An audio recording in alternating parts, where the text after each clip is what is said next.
World Wine and Whiskey Competition gold medal. Let's see if it's any good.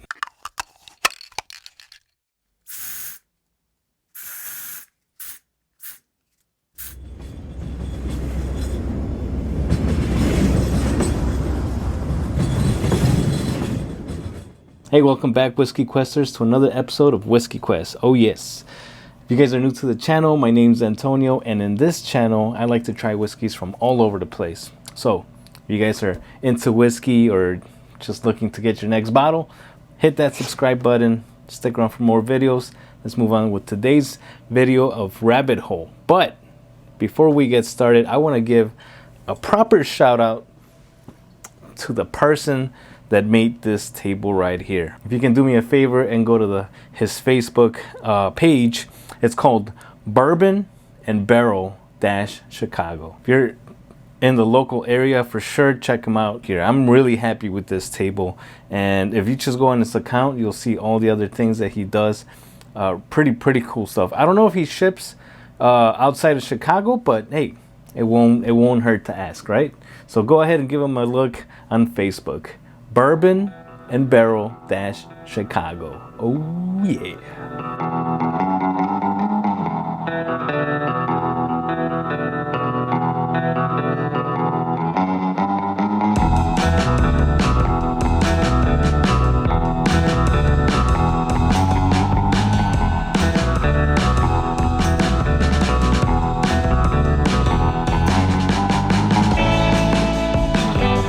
All right, so Rabbit Hole Kentucky Straight Rye Whiskey.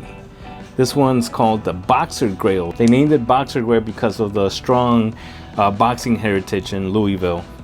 So Louisville, however you want to say it. I think it's Louisville.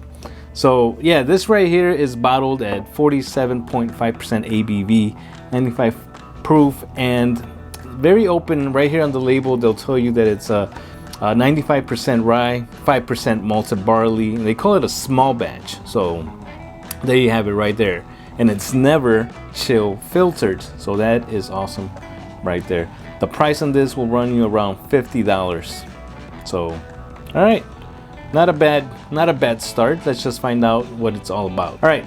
Starting with the color on this one, because there is no coloring added to this. This has a really nice copper kind of color going on. So awesome right there. And like I said in other previous reviews, it's a straight rye whiskey, and it's just like the bourbons. If it says straight on there and there's no age statement on the label, then it's guaranteed to be 4 years old.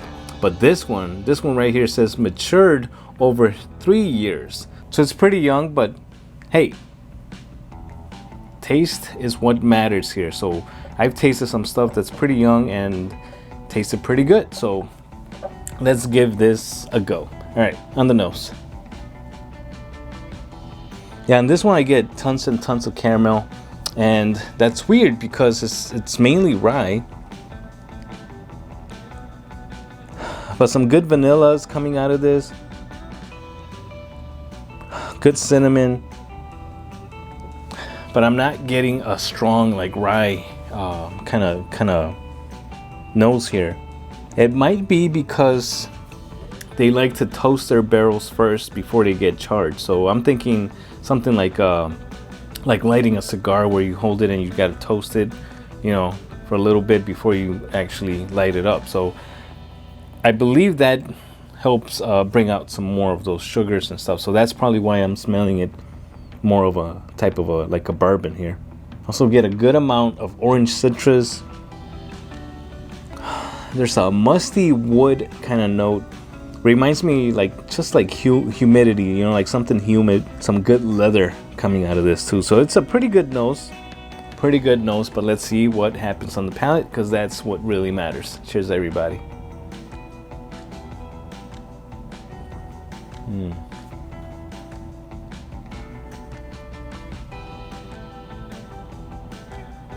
All those legs coming down on the slow side. This has a really good amount of cinnamon spice, like a lot. first sip right here. That's all I'm getting. So let's go in for another sip. See what else awakens. Nice floral notes, honey, like herbally also. Maybe that's why I'm thinking like green, something green. Those caramels, the oak is right there. Nice light char. But man, that cinnamon spice is just coats your mouth all the way, beginning to end. Cocoa developing. That leather also showing up on the palate. It's pretty good, guys. Pretty good. The finish is unfortunately a little bit on the short side. But if you start moving your tongue around your teeth, you pull out some extra flavors, so you get a little bit more of that cocoa coming out as you do that. But you know, it is a pretty short finish. It does leave you with a nice oily and fresh kind of mouthfeel. So regardless, you know, it does have some really good flavors. It's just a little bit on the short side. Now I did add some water to this when I was analyzing it, and fortunately the water just makes it a little bit more dull. You know, it's still flavorful. It's just right now without water, just neat, you do get some nice rich kind of flavors.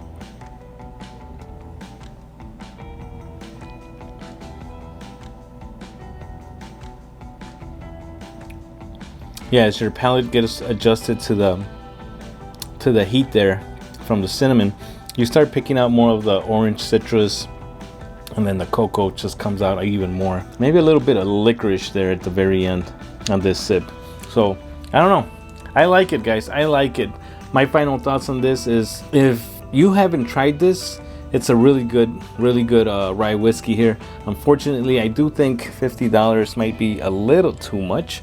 But if you find this on sale, definitely pick it up. Now, if you're like looking for something that's gonna like wow you, I don't think this is gonna be one of those whiskeys, but it is a really good one to have on your bar and offer it to people. It's always good to switch it up between things. It's up to you guys. You guys want to spend the money, it's not a disappointing one, I'll tell you that much. Just there are better ones, like hey, you can't top Old Forester 100 proof rye. $25, it's hard to beat. But you know, small distillery making a name for themselves, I think it's worth a try. They do have other bottle offerings that I'm, you know, after trying this, I look forward to trying. So we'll see what happens later on this year right here. Again, cool bottle. Try it if you haven't. All right, Whiskey Questers, that's it for today's review. I hope you guys enjoyed it. And if you have, I want you guys hit that subscribe button. Don't forget to give me a like, share with your friends. I'll catch you guys on next week's video. Let's see what happens. Cheers, everybody. Peace.